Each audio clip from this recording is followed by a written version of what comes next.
Bonjour. Aujourd'hui, avant de rentrer dans le détail d'une autre fresque de la chapelle Brancacci, nous aimerions vous présenter une fresque extraordinaire de Masaccio qui se situe à l'église qui s'appelle Santa Maria Novella. Donc, dans cette église, on peut voir cette magnifique, cette extraordinaire fresque qui montre à quel point Masaccio est un peintre moderne. Parce qu'on peut voir, d'une part, que tous les personnages ont la même taille. D'autre part, on peut voir que la perspective qui a été utilisée pour qu'on puisse voir correctement la toile depuis le bas de l'église vers le haut, il n'y ait pas trop de déformation. Donc, il a fallu adapter le trompe-l'œil pour que ce soit bien fait. Et pour cette raison, certainement, pour tout ce qui est l'aspect architectural, c'est possible que Masaccio ait reçu l'aide de Brunelleschi, mais ça n'empêche rien que c'est quand même lui qui y a fait. Et vous voyez, c'est une magnifique trinité. Cette trinité, voilà, ici, on vous a mis le détail justement de la prise de perspective, puisque finalement l'œil est ici, et voilà comment finalement il regarde les choses, comment on les a déformées et comment on a fait les choses. Vous pouvez le voir grâce à ce dessin très intéressant. Et comme vous avez vu, ici au milieu, excusez pour le pixel, parce qu'effectivement, ce n'est pas toujours très bon, mais enfin, on peut voir que cette trinité est magnifique. On a le visage de Dieu, le visage du Christ et la colombe de l'Esprit, représentant l'Esprit qui est là. C'est une magnifique fresque, il faut quand même bien le dire que c'est une magnifique fresque.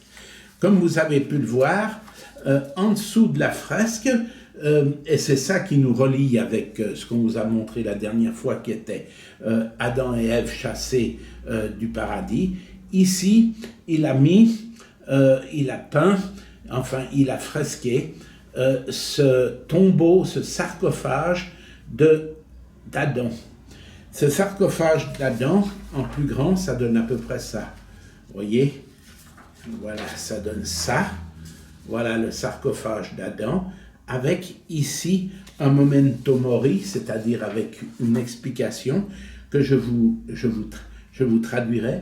Io fu giat quel che voi siete e quel qui son voi encore sarete. Ce qui veut dire, en gros, j'étais ce que vous êtes et vous serez ce que je suis. Bon, c'est une parole un peu dure, mais enfin, il faut l'accepter parce que nous sommes des êtres mortels. Et lui, il a voulu ajouter cette chose-là à sa Trinité pour bien nous montrer que nous sommes des êtres vivants mais mortels. Et ici, nous avons Marie qui assiste au calvaire, Jean, le frère, et les donateurs en prière des orants, O-R-A-N-T. Voilà 2 orants qui sont les donateurs. Qui peuvent être ces donateurs?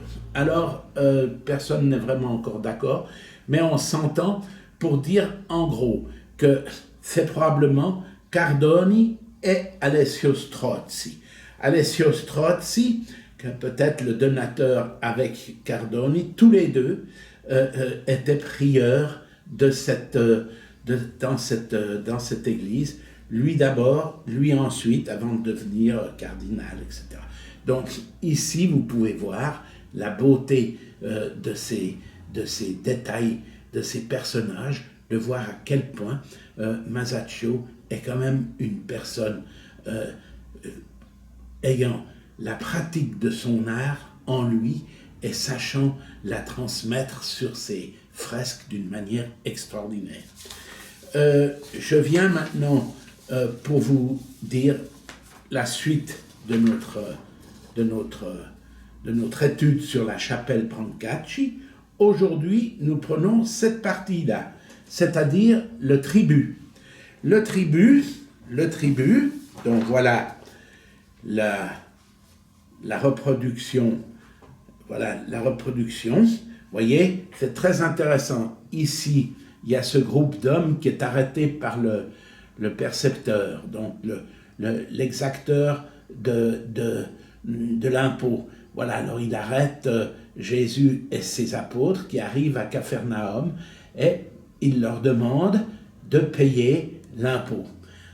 N'ayant pas d'argent sur lui, le Christ demande à Saint Pierre de se rendre au bord du lac et comme il était pêcheur, de prendre l'argent dans la bouche du poisson et ensuite, ici, il paye le percepteur, il le paye ici.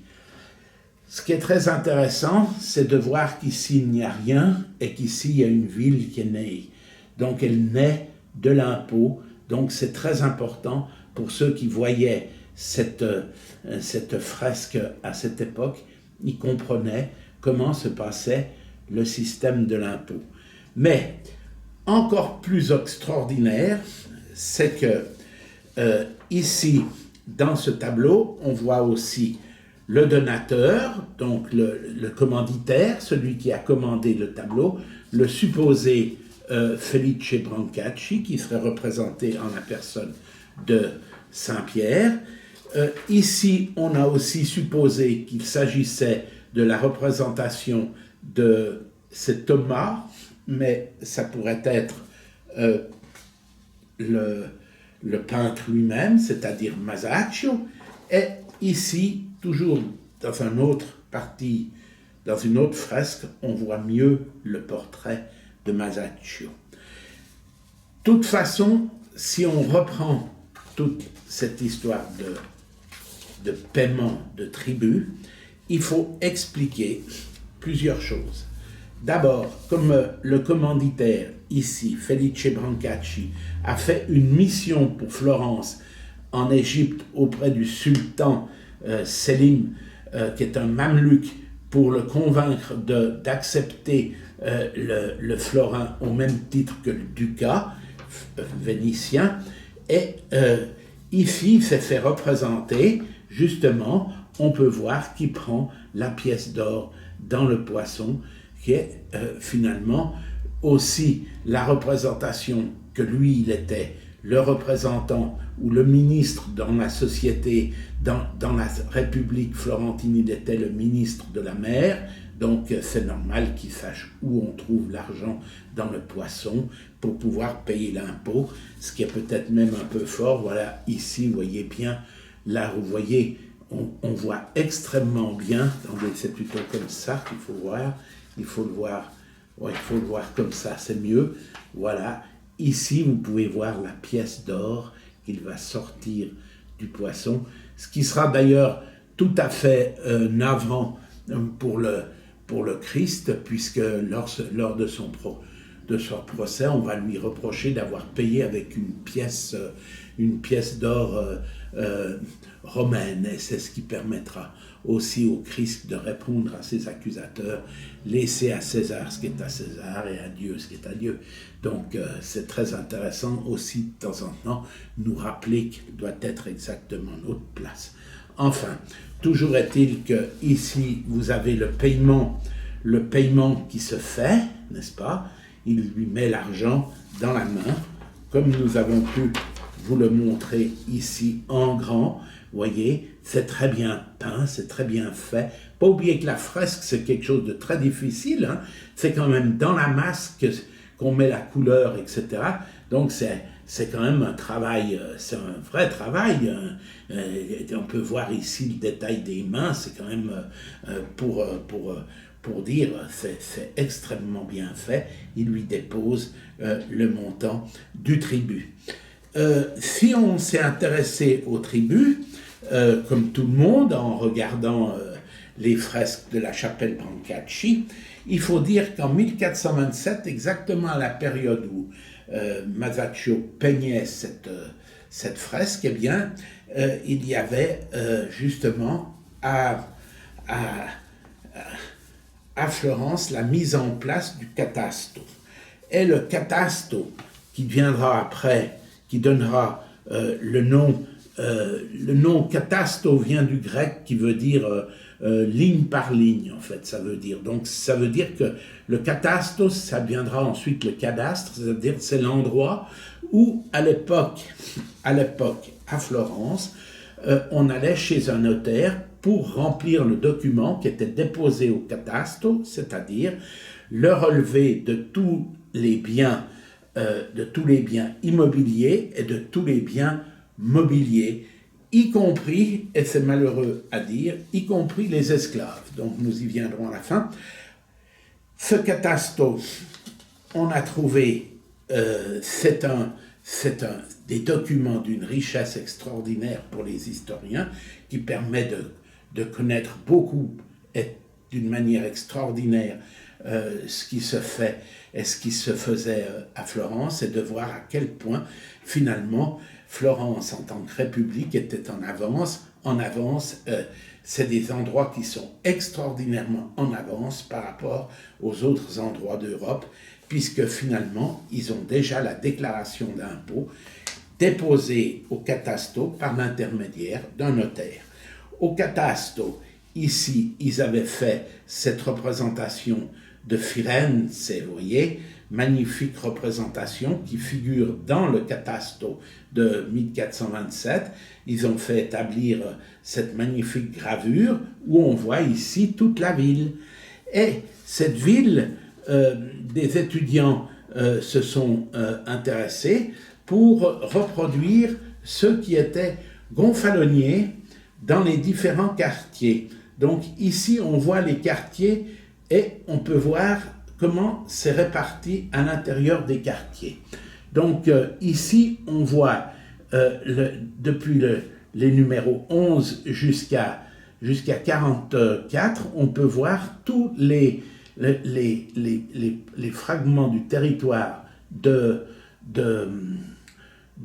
Florence qui sont soumis donc au catasto.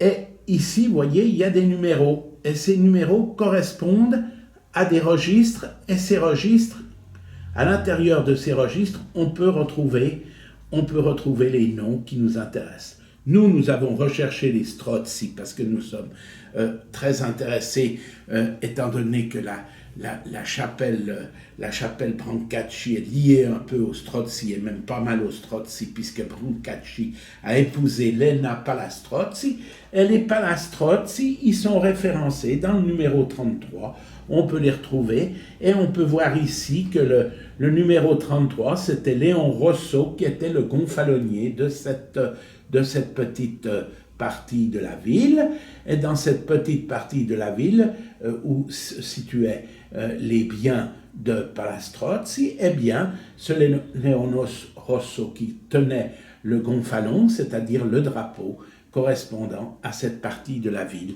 si bien qu'après, quand il y avait des manifestations, eh bien, ils défilaient avec leur drapeau, mais c'était aussi dû parce que finalement, ils payent des impôts, et par le fait qu'ils payent des impôts, ils étaient citoyens de la ville, ils étaient des hommes de la ville, et ils avaient déclaré tout ce qu'ils avaient, y compris leurs esclaves. Vous voyez, ici, on a trouvé le petit peuple des esclaves en Toscane. Donc, c'est un livre qui est apparu dans les années 1850. On peut voir qu'ils ont été recherchés toujours dans le catasto. Ils ont été dans le catasto et ils ont retrouvé.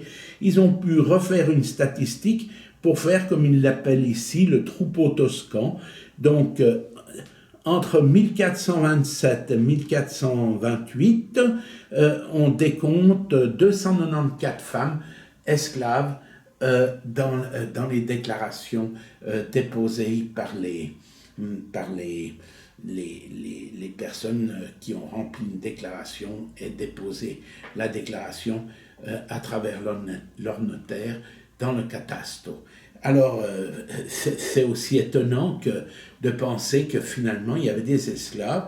on a vu en lisant ce petit livre que les notaires faisaient très bien le travail. L'esclave était extrêmement bien décrit. La plupart du temps, c'était des gens qui venaient de Tatarie. Donc, exactement comme on a vu, c'est aussi la peste est venue de là-bas. Donc, c'est tous des gens qui venaient de la mer Noire, de cette région de la mer Noire, et ils les amenaient en bateau jusque chez nous et tout, enfin jusqu'à Florence, et puis là ils pouvaient. C'était les femmes qui choisissaient bien sûr les esclaves parce qu'elles ne désiraient pas que ce soit une tentation pour leur mari, donc elles les choisissaient en général pas trop jeunes, pas trop belles, mais bien travailleuses, etc. Avec toutes les conditions étaient décrites, il y avait quand même un contrat qui était fait par le notaire, tout était décrit, les obligations et les devoirs de chacun. Alors voilà, aujourd'hui, on vous a montré que le tribut, c'est vraiment quelque chose d'important dans le travail qu'a fait, Masaccio, parce que la commande est claire. Voilà, ici vous voyez ce tribut, mais vous voyez tout ce qu'il y a derrière. Il y a le voyage qu'il a fait, tout ce qu'il était lui-même, il l'a mis aussi à travers cette fresque. On peut lire énormément de choses sur Florence. Voilà, je vous souhaite bonne réception de ce document, en espérant que cette vidéo vous plaira.